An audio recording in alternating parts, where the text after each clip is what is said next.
ನಮಸ್ಕಾರ ಎಲ್ರಿಗೂ. ಜಾತಿ ಹೆಸರು ಹೇಳ್ಬಿಟ್ರೆ ಕೇಸ್ ಹಾಕ್ತೀನಿ.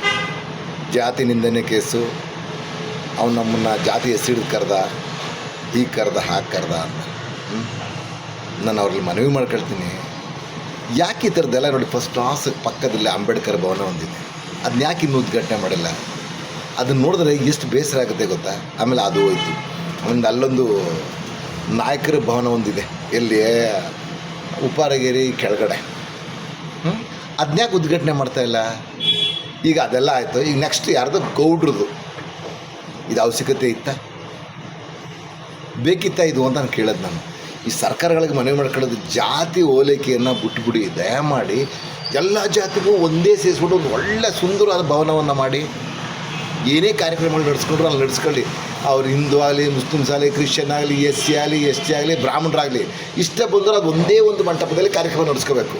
ಆ ಥರ ಮಾಡಿ. ಯಾಕೆ ಜಾತಿಗೊಂದು ನಾವು ಜಾತಿಯವರಲ್ಲ, ನಾವು ಜಾತಿಯರಲ್ಲ ಅಂತ ಹೇಳ್ತೀವಿ. ಜಾತಿ ಮಾಡೋದೇ ನೀವುಗಳು. ಅದ್ಯಾವುದೋ ಒಂದು ಕೊಂಬಿಗೊಂದು ಚಿತ್ರ ಕಟ್ಕೊಡೋದು, ಇಲ್ಲೊಂದು ಕೊಂಬಿಗೊಂದು ಚಿತ್ರ ಕಟ್ಕೊಡೋದು, ಅಲ್ಲೊಂದು ಕೊಂಬಿಗೆ ಇದು ಬಿಟ್ಬಿಡಿ ಇದನ್ನೆಲ್ಲ. ನೀವು ಹೋಲಿ ಅಂಬೇಡ್ಕರ್ ಭವನ ಮಾಡಿ ಎಷ್ಟು ವರ್ಷಗಳಾಯಿತು. ಅದ್ರ ಬಗ್ಗೆ ಯಾರಾದ್ರೂ, ನಮ್ಮ ಅಂಬೇಡ್ಕರ್ ನಾಯಕರು ಒಸಿ ಜನ ಇದ್ದೀರಾ, ಯಾರಾದರೂ ಅದಕ್ಕೆ ಚಕಾರೆತ್ತಾ ಇದ್ದೀರಾ? ಯಾಕೆ ನಿಮಗೆ ಚಕಾರೆತ್ತೋ ಧೈರ್ಯ ಇಲ್ವ ನಿಮಗೆ? ಆಮೇಲೆ ನಾಯಕರದು ಅಲ್ಲಿ ಎಲ್ಲಿ ಕೆಳಗಡೆ ಅದು ಎಷ್ಟು ವರ್ಷಗಳಾಯಿತು. ಅದನ್ನೆಲ್ಲ ಓಪನ್ ಮಾಡಿ ಅವ್ರಿಗೆ ಹ್ಯಾಂಡ್ ಓವರ್ ಕೊಡ್ಬೋದಿತ್ತಲ್ವ? ಏನು ಸ್ವಾರ್ಥನೋ ಏನೋ ದೇವ್ರು ಬಂದು ಗೊತ್ತು. ಅಷ್ಟೆಲ್ಲ ಯಾಕೆ? ಹೃದಯ ಭಾಗದಲ್ಲಿ ಬಸ್ ಸ್ಟ್ಯಾಂಡ್ ಹೃದಯ ಭಾಗ, ಪಿರಿಯಾಪಟ್ಟಣದ ಹೃದಯ ಭಾಗ ಅಂತ ಹೇಳ್ತಾರೆ ಅದಕ್ಕೆ. ಆ ಜಾಗದಲ್ಲಿ ಕೊಳ್ತಿ ನಾರ್ತಾ ಇದೆ. ಯಾರಿಗಾಲಾಗಿರಲಿ ಕೇಸ್ ಆಗಿದೆ. ನಾವು ಪಿರಿಯಾಪಟ್ಟಣದಲ್ಲಿ ಸಾರ್ವಜನಿಕರ ಪರವಾಗಿ ಬೇಕಂದ್ಬಿಟ್ಟು ಕೇಸ್ ಹಾಕಿದ್ದ ಗೆದ್ದ ನಂತರ ತೊಗೊಂಡೋಗಿ ಮೈಸೂರು ಡಿ ಸಿಗೆ ಹ್ಯಾಂಡ್ ಓವರ್ ಮಾಡೋದು. ಅವನು ಹ್ಯಾಂಡ್ ಓವರ್ ಮಾಡಿದ್ರು, ಆ ಡಿ ಸಿ ಸರಿಯಾದ ರೀತಿ ಕೆಲಸ ಮಾಡಲಿಲ್ಲ. ತಿರ್ಗಾ ಇನ್ನೊಂದು ಕೋಮಿನವರು ಅಪೀಲ್ ಹೋದ್ರು ಹೋಗಲಿ, ಅವ್ರಿಗೆ ಯಾರಿಗಾದ್ರಾಗಲಿ ಅಥವಾ ಅವ್ರಿಗಾಗಲಿ ಅಥವಾ ಇವ್ರುಗಳಿಗಾಗಲಿ ಯಾರಿಗಾದ್ರಾಗಲಿ ಅದನ್ನ ಸ್ವಚ್ಛತೆ ಮಾಡಿಸ್ಬೋದಲ್ವಾ? ಅದ್ರ ಬಗ್ಗೆ ಯಾಕೆ ತಲೆ ಕೆಡಿಸ್ಕೊಳಕ್ಕೆ ಹೋಗ್ಲಿಲ್ಲ ನೀವು? ಅವೆಲ್ಲ ಮಾಡಿದ್ರೆ ಕೋಮುಗಲ್ಬೆ ಅಂತೀರ. ಜಾತಿಗಳು ನಮ್ಗೆ ಅವರೆಲ್ಲಿ ಓಟ್ ಆಗೋದಿಲ್ಲ ಅಂತಾರೆ. ಯಾರು ಹಂಗೆ ತಿಳ್ಕೊಳ್ಳಲ್ಲ.